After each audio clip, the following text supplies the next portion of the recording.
एक hotel Rahul garden special chicken रान करा. मला पण तेच द्या, चिकन रान. आता मी मागवलंय ना, तू कशाला तेच मागवतो? माझी मर्जी, मी मागू शकतो चिकन रान.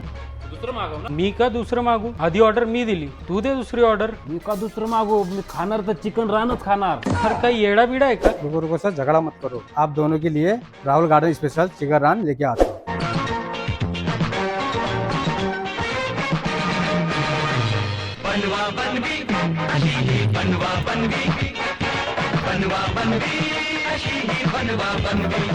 किती बिल झालं? हा, किती झालं? अजिबात नाही, मी माझी ऑर्डर दिली होती, माझंच बिल देणार. अरे देणार राव, काय माणुसकी बिनुसकी आहे का नाही तुला? अरे पण माझा संबंध काय? बास का, विसरलास का? अरे तुला विसरायला बाबा, तू आहेस तरी कोण?